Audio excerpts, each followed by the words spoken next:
혹시 사람의 인생이 그가 신은 신발 밑창에 다 적혀 있다는 말 믿으시나요? 누군가는 비단길만 걸어 매끈한 구두를 뽐내지만 누군가는 진흙탕을 구르며 신발 끝이 다 터져나가기도 하죠. 오늘 들여다볼 한 남자의 발끝이 딱 그렇습니다. 서울 강남 한복판 하늘을 찌를 듯 솟아오른 은색 빌딩 숲 사이로 빨간 신호등이 켜집니다. 수입 세단들이 매끄럽게 멈춰 선 그 길 위로 어울리지 않는 풍경 하나가 불쑥 끼어듭니다. 다 낡아서 앞코가 벌어진 갈색 안전화.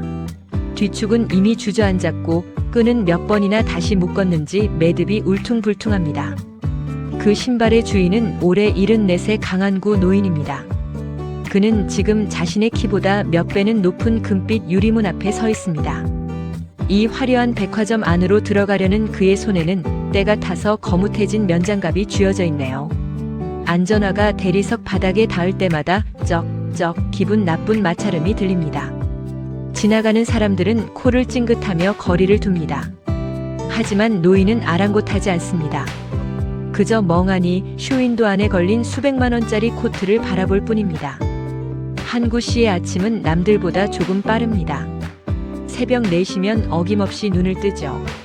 평생 현장을 누비던 습관 때문입니다. 그는 지금도 경기도 변두리의 작은 단독주택에 삽니다. 마당에는 그가 직접 일군 텃밭이 있고 창고에는 30년 된 공구함이 가지런히 놓여있죠. 사실 그는 남들이 말하는 회장님입니다.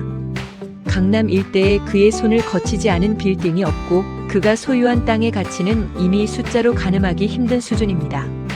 하지만 그의 옷장에는 유행지난 골프복 한 벌 없습니다. 대신 빳빳하게 풀을 먹인 작업복 조끼와 땀 냄새가 밴 면바지가 자리를 지키고 있죠. 오늘 그가 이 화려한 명품관을 찾은 건 순전히 아들 민우 때문입니다. 대형 로펌의 파트너 변호사로 성공한 아들.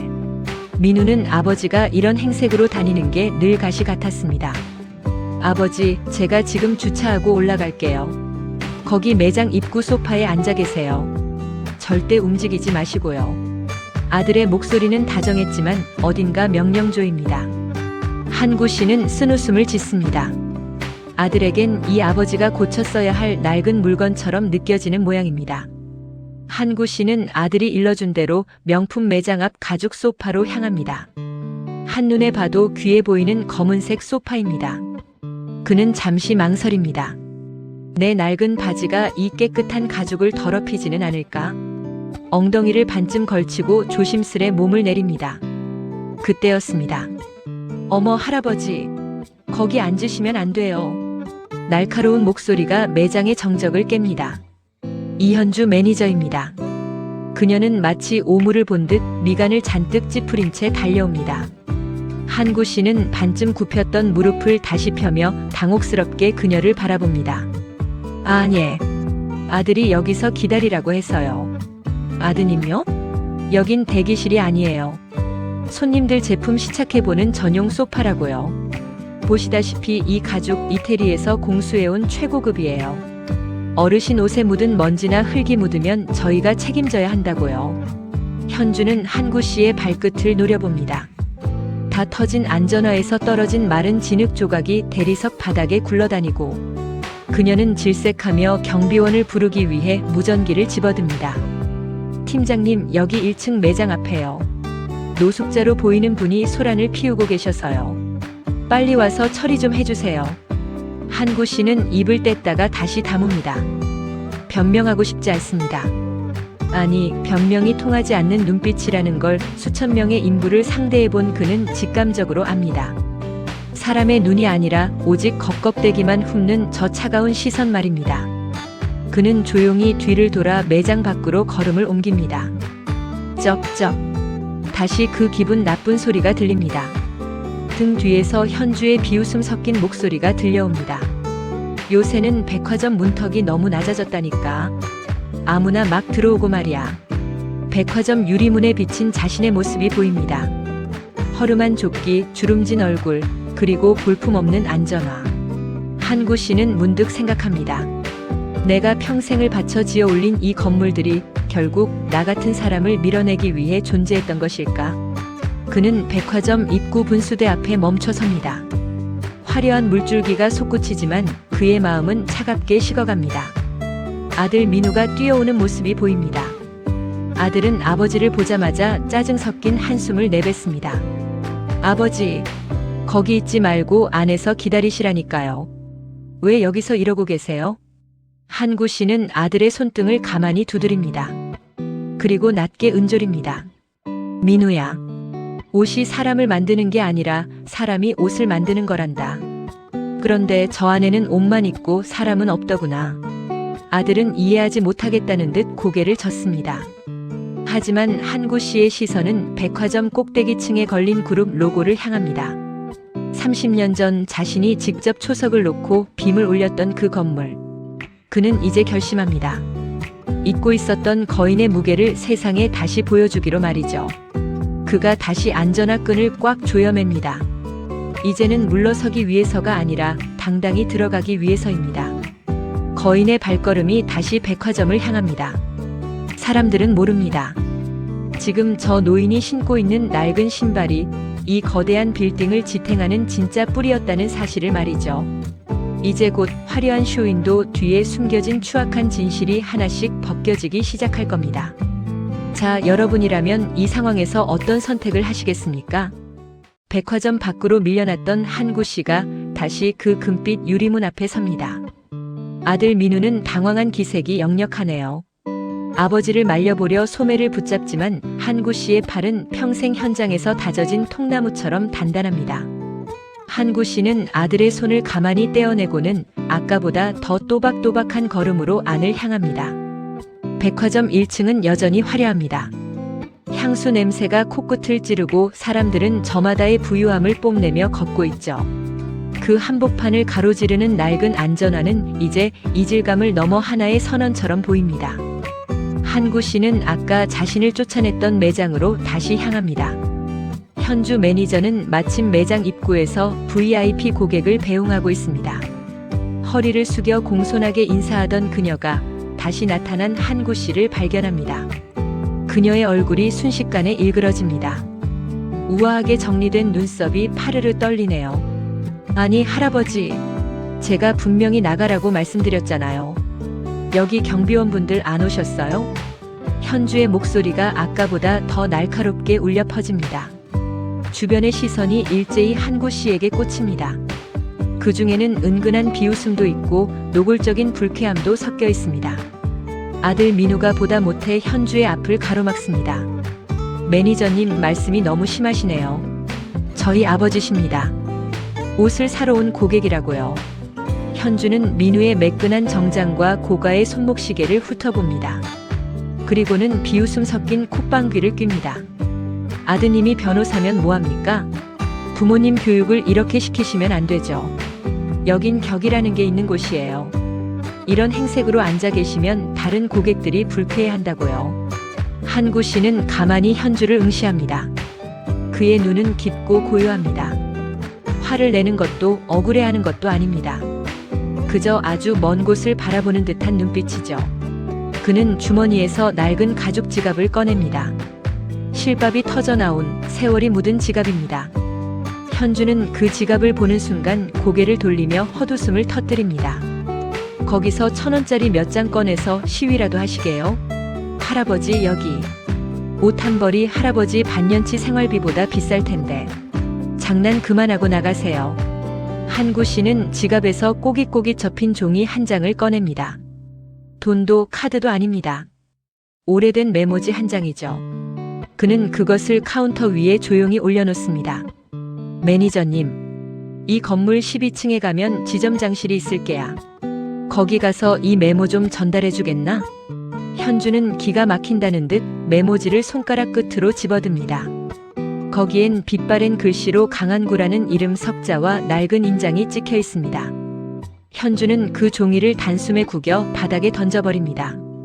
지점장님 성함 팔면 뭐 달라질 줄 아세요? 정말 막무가내시네. 경비원들 뭐해요?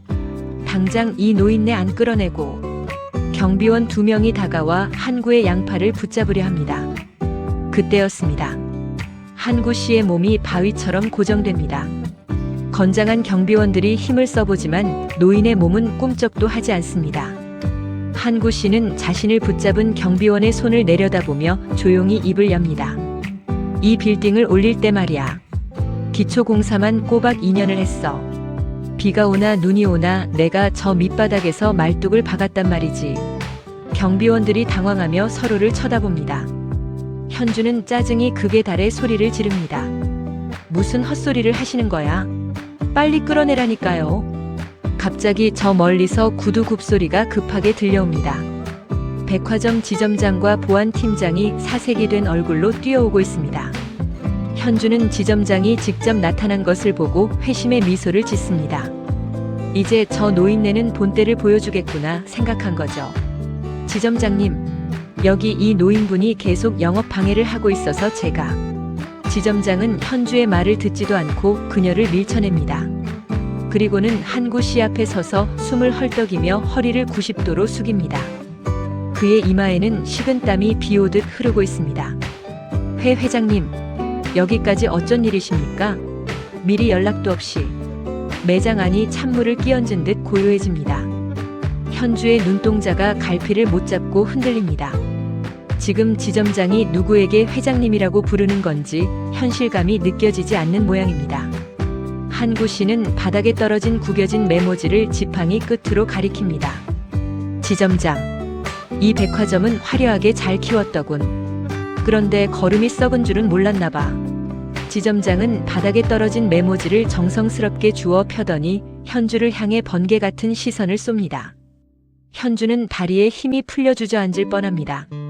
지점장님, 저는 그냥 매장 규정대로. 입 닥쳐. 이분이 누구신 줄 알고. 이 백화점 부지가 누구 땅인지 건물을 누가 지었는지 너만 모르고 있었던 거야? 현주는 입술을 파르르 떨며 한구 씨를 쳐다봅니다. 낡은 안전화, 흙 묻은 바지, 그리고 거친 손. 그녀가 평생 무시해왔던 노동자의 모습이 사실은 이 거대한 부의 실체였다는 사실을 도저히 받아들일 수 없습니다. 한구 씨는 지점장에게 손짓합니다. 지점장이 비굴할 정도로 가까이 몸을 굽힙니다. 오늘 내 아들이 나한테 옷 한 벌 해주고 싶다고 해서 왔어. 그런데 저 매니저 말이 내 옷에 묻은 흙이 이 가죽 소파를 더럽힌다더군. 한구 씨는 소파를 가만히 어루만집니다. 그리고는 지점장을 똑바로 바라봅니다. 이 소파 가죽보다 내 손등에 굳은 살이 더 귀하다는 걸 가르쳐줄 사람이 이 매장에는 없는 건가? 지점장은 고개를 들지 못합니다. 현주는 이제 공포에 질려 눈물을 흘리기 시작합니다. 하지만 한구 씨의 목소리에는 자비가 없습니다. 지점장, 오늘부로 이 매장의 운영권은 회수하겠네. 그리고 저 매니저는 사람 공부를 좀 더 해야겠어. 사람을 옷으로 가늠하는 눈이라면 흙바닥에서 구르는 법부터 배워야지. 한구 씨는 다시 아들 민우의 손을 잡습니다. 민우는 멍하니 아버지를 바라봅니다. 평소 부끄러워했던 아버지의 거친 손이 오늘따라 세상에서 가장 거대해 보입니다. 한구 씨는 지점장의 배웅을 뒤로하고 다시 밖으로 나갑니다. 현주는 매장 한가운데 주저앉아 넋이 나간 표정입니다. 화려한 명품백들이 사방을 에워싸고 있지만 그 어느 것도 그녀를 지켜주지 못합니다. 백화점을 나서는 한구 씨의 등 위로 노을이 비칩니다. 그는 다시 낡은 안전화를 질질 끌며 걷습니다. 하지만 아까와는 다릅니다. 사람들은 이제 그 소리를 불쾌해하지 않습니다. 아니, 감히 고개를 들어 그를 쳐다보지 못합니다. 민우야, 가자. 시장 국밥이나 한 그릇 하러 가자. 한구 씨는 웃습니다. 삶의 진짜 무게를 아는 사람만이 지을 수 있는 아주 깊고 맑은 미소입니다. 화려한 조명이 쏟아지던 백화점의 정적을 뒤로하고 한구 씨는 다시 일상으로 돌아왔습니다. 아들 민우는 차 안에서 내내 말이 없습니다. 핸들을 잡은 민우의 손등에 힘이 들어가 있네요. 평생을 봐온 아버지였지만 오늘 본 그 거대한 뒷모습이 아들에겐 여전히 낯설고도 묵직한 모양입니다. 한구 씨는 창밖으로 빠르게 지나가는 화려한 강남의 밤 풍경을 응시합니다. 유리창에 비친 자신의 얼굴 위로 수십 년 전 이 땅에 처음 말뚝을 박던 젊은 날의 모습이 겹쳐 보입니다. 그때도 지금처럼 겨울바람이 매서웠죠. 손등은 갈라지고 무릎은 늘 욱신거렸지만 마음만은 지금보다 뜨거웠던 시절입니다. 반면 백화점 매장 바닥에 주저앉았던 현주 씨의 시간은 멈춰버렸습니다. 지점장의 차가운 해고 통보보다 더 아픈 건 주변 동료들의 수군거림입니다. 어제까지 매니저님이라며 아부하던 후배들은 이제 그녀의 시선을 피합니다. 화려한 명품 가방들이 즐비한 그곳에서 현주 씨는 비로소 자신이 알몸이 된 것 같은 기분을 느낍니다. 현주 씨는 멍한 얼굴로 짐을 챙깁니다. 명품 로고가 박힌 가운을 벗고 매끈한 하이힐 대신 운동화로 갈아 신습니다. 백화점을 나서는 그녀의 등 뒤로 차가운 겨울비가 섞인 눈발이 날리기 시작하네요. 갈 곳이 없습니다. 부유한 시댁에 잘 보이기 위해 쌓아 올린 거짓된 자존심은 이미 모래성처럼 허물어졌으니까요. 일주일 뒤 경기도 변두리의 낡은 상가 골목입니다. 찬바람에 낡은 간판들이 끼익끼익 소리를 내며 흔들립니다. 골목 끝자락 겨우 2평 남짓한 공간에 삼거리 구두 수선이라는 팻말이 보입니다. 현주 씨가 지금 서 있는 곳입니다. 그녀의 남편이 세상을 떠나기 전까지 마지막으로 머물렀던, 그녀가 가장 부끄러워하며 숨겨왔던 시댁의 가업 장소죠. 현주 씨는 떨리는 손으로 자물쇠를 엽니다. 자욱한 먼지 사이로 오래된 본드 냄새와 가죽 냄새가 확 끼쳐옵니다. 닦아도 지워지지 않을 기름때가 묻은 작업대, 그리고 주인을 잃고 덩그러니 놓인 낡은 망치. 현주 씨는 그 자리에 주저앉아 소리 없이 오열합니다.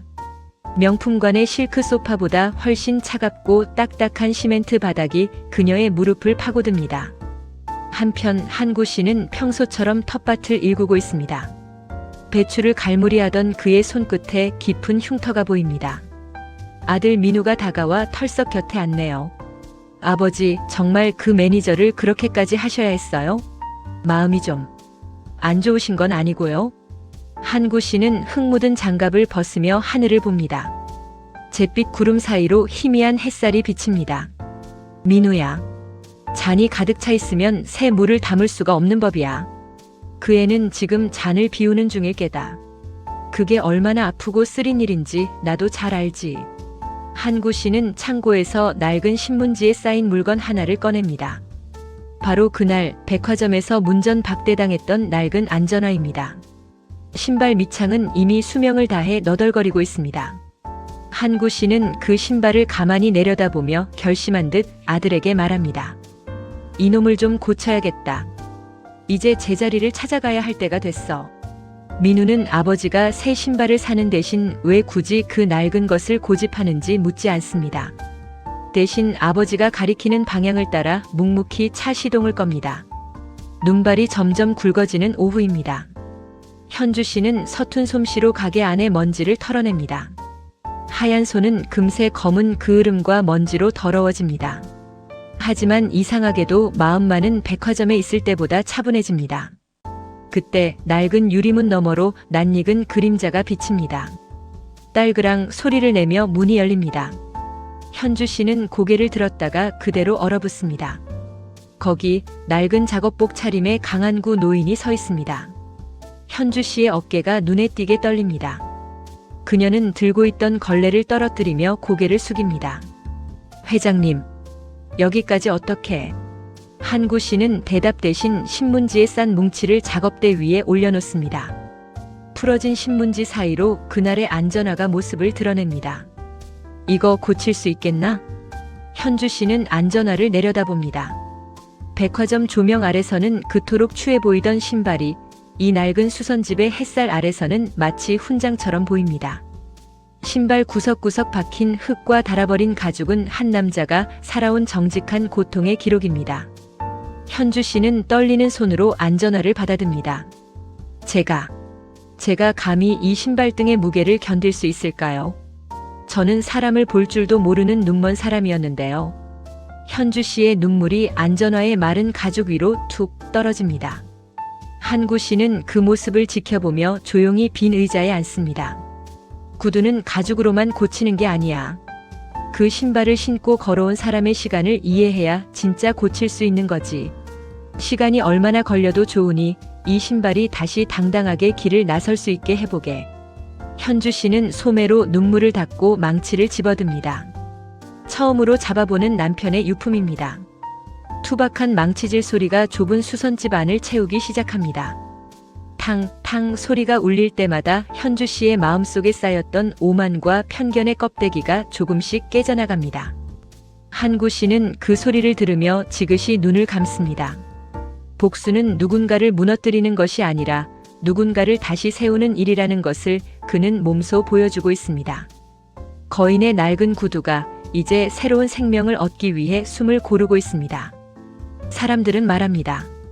인생의 밑바닥에 떨어졌을 때가 가장 어둡다고요. 하지만 한구 씨는 압니다. 바닥에 닿았을 때야말로 다시 차고 올라갈 디딤돌을 발견하는 순간이라는 것을요. 겨울 해가 짧아지고 수선집의 전등이 깜빡입니다. 현주 씨의 이마엔 땀방울이 맺혔고 손톱 밑은 까맣게 변했습니다. 하지만 그녀의 눈빛은 백화점 매니저로 있을 때보다 훨씬 맑고 단단해져 있습니다.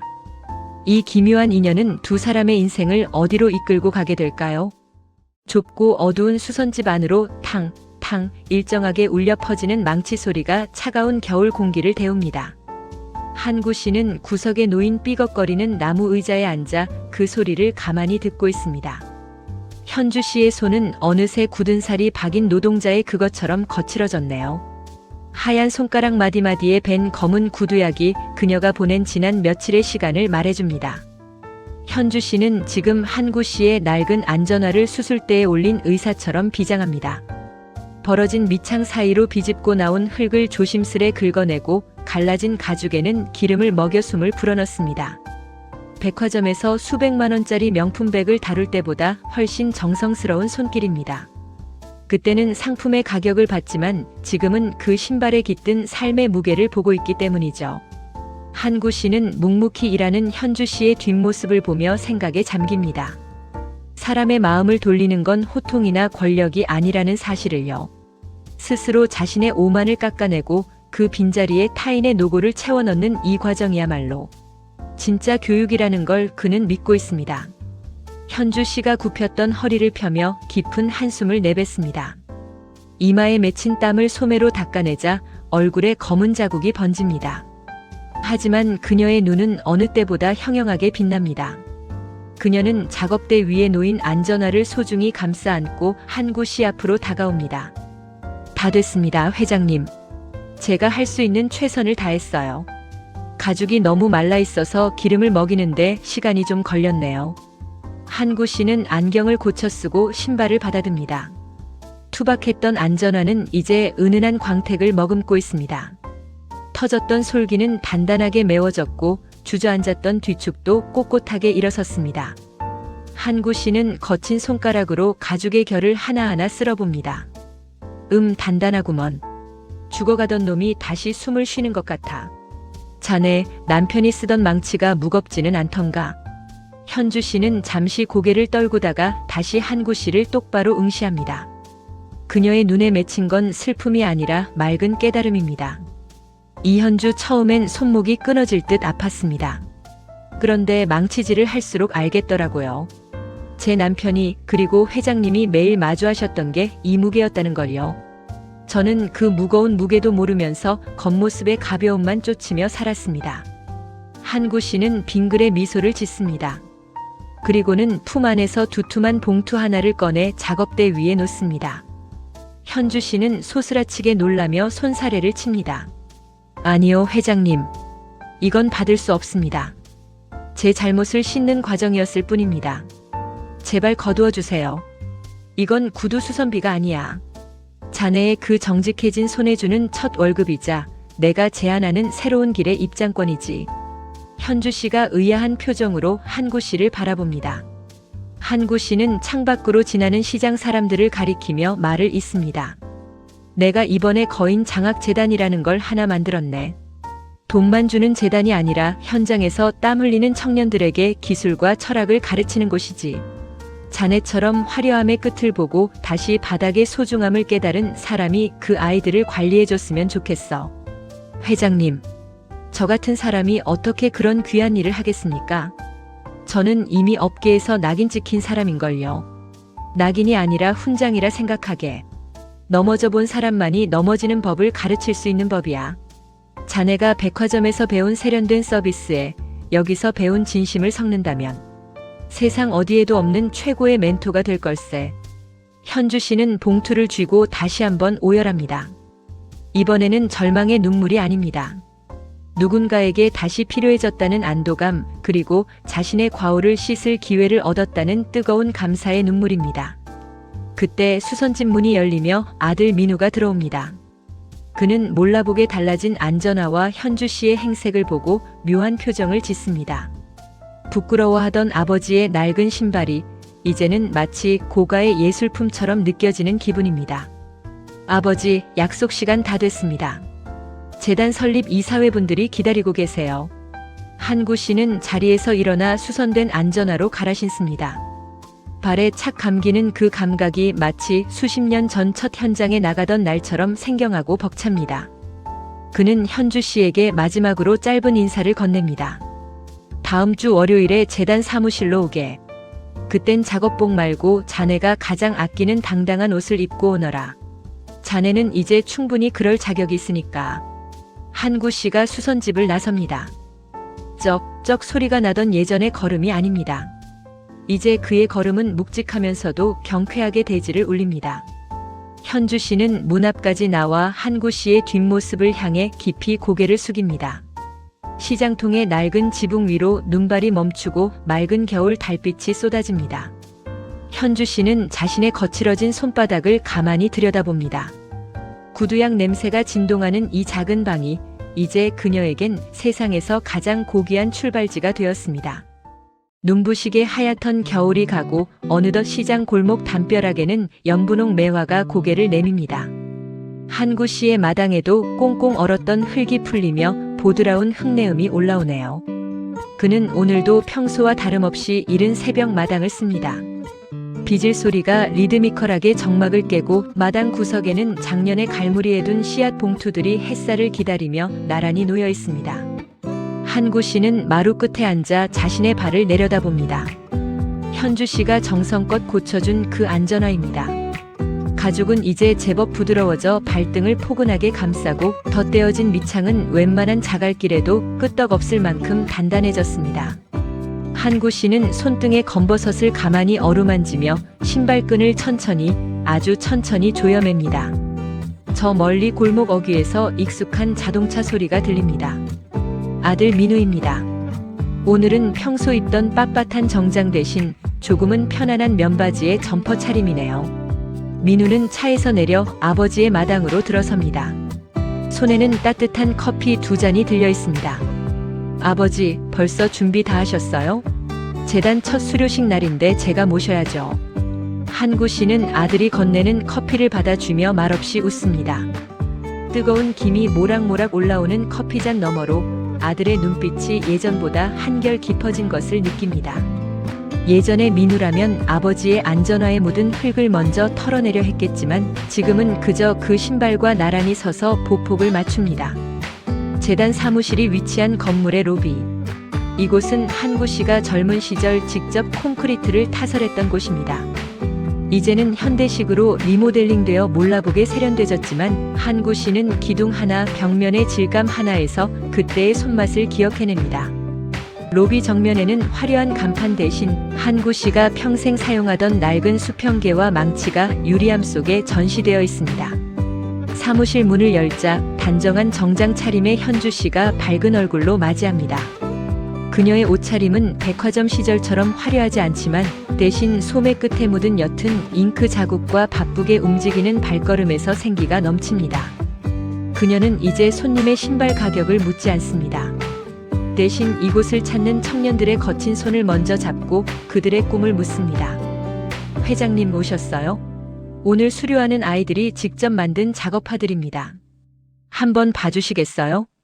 현주 씨가 가리킨 탁자 위에는 청년들이 직접 제작한 투박한 신발 수십 켤레가 놓여 있습니다.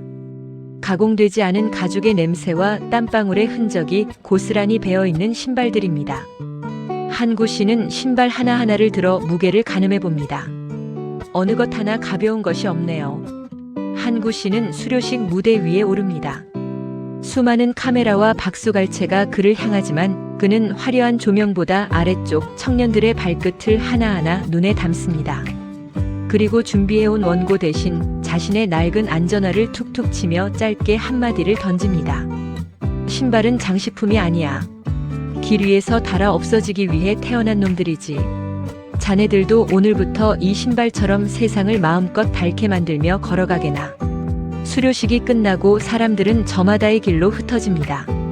현주 씨는 재단 입구에서 청년들에게 직접 만든 작은 가죽 열쇠고리를 하나씩 쥐어줍니다. 민우는 그런 현주 씨를 도와 짐을 나르고 간간히 농담을 건네며 환하게 웃습니다. 그들의 그림자가 길게 늘어져 서로의 발밑을 포근하게 덮어줍니다. 해질녘 한구 씨는 아들을 먼저 보내고 혼자 백화점 앞 공원을 걷습니다. 거대한 유리 성벽 같던 백화점 건물 위로 붉은 노을이 내려앉습니다. 한구 씨는 벤치에 앉아 잠시 숨을 고릅니다. 주머니에서 낡은 수첩을 꺼내 무언가를 적으려다 이내 고개를 저으며 다시 집어넣습니다. 이제는 기록할 일보다 그저 온몸으로 느껴야 할 순간들이 더 많다는 것을 알기 때문입니다. 공원 산책로에는 수많은 사람이 지나갑니다. 비싼 구두를 신은 사람, 낡은 운동화를 신은 아이, 그리고 굽이 높은 힐을 신고 위태롭게 걷는 이들까지. 한구 씨는 그들의 뒷모습을 오래도록 지켜봅니다. 누구 하나 같은 보폭이 없고 누구 하나 같은 속도가 없습니다. 하지만 그들 모두는 어딘가를 향해 분명한 발걸음을 내딛고 있습니다. 한구 씨는 자리에서 일어나 다시 걷기 시작합니다. 그의 안전화가 보도블록에 닿을 때마다 툭툭 기분 좋은 울림이 전해집니다. 이 신발은 이제 더 이상 부끄러운 과거도 과시하기 위한 훈장도 아닙니다. 그저 그가 오늘을 살아가게 하는 가장 정직한 동반자일 뿐입니다. 집으로 돌아가는 길, 동네 어귀 작은 구멍가게 할머니가 한구 씨에게 인사를 건넵니다. 한구 씨는 가던 길을 멈추고 가게 앞 평상에 앉아 할머니가 건네는 보리차 한 잔을 마십니다. 목을 타고 넘어가는 시원한 물줄기에 하루의 고단함이 씻겨 내려갑니다. 평상 아래 나란히 놓인 할머니의 고무신과 한구 씨의 안전화가 다정하게 머리를 맞대고 있네요. 밤하늘에 하나둘 별이 뜨기 시작합니다. 한구 씨는 마당 평상에 누워 깊어가는 봄밤의 소리에 귀를 기울입니다. 담장 넘어 들리는 이웃집의 웃음소리, 먼 곳에서 들리는 자동차 경적, 그리고 자신의 고른 숨소리. 그는 자신의 안전화를 머리맡에 가지런히 벗어둡니다. 내일 아침이면 또다시 흙을 묻히고 길을 나설 준비가 된 신발입니다. 한구 씨는 가만히 눈을 감습니다. 세상이 정해놓은 가치가 아니라 자신이 디딘 발바닥의 감각만으로 살아온 일생이 주마등처럼 스쳐 지나갑니다. 화려한 금빛 문은 열리지 않았을지 몰라도 그가 직접 만든 수천 개의 문은 이제 누군가의 희망이 되어 든든하게 서 있습니다. 바람이 불어와 안전화의 끈을 살짝 흔들고 지나갑니다. 그 신발은 알고 있을까요? 자신이 얼마나 많은 사람의 삶을 지탱해왔는지, 그리고 앞으로 얼마나 더 먼 길을 누군가와 함께 걸어가게 될지를 말이죠. 오늘 당신이 신고 있는 그 신발은 당신을 어디로 데려가고 있나요? 세상은 반짝이는 쇼윈도의 마음을 빼앗기느라 정작 그 성을 지탱하는 흑투성이 발등을 잇곤 합니다. 하지만 화려한 조명이 꺼진 뒤에도 끝까지 길 위에 남는 것은 누군가의 땀이 배어든 낡고 투박한 진심입니다. 오늘 당신의 발끝에 묻은 보잘것없는 흙먼지가 실은 내일의 당신을 세울 가장 단단한 초석일지도 모릅니다. 지금까지 거인의 낡은 구두를 함께 해주셔서 진심으로 감사합니다. 시청자분들의 삶에도 이 안전화처럼 단단하고 정직한 위로가 깃들기를 바랍니다. 오늘의 이야기는 여기까지입니다. 급하지 않게 필요할 때 다시 찾아올 수 있는 채널이 되겠습니다. 구독과 좋아요는 이 이야기를 계속 이어가도 된다는 조용한 신호로 받아들이겠습니다. 감사합니다.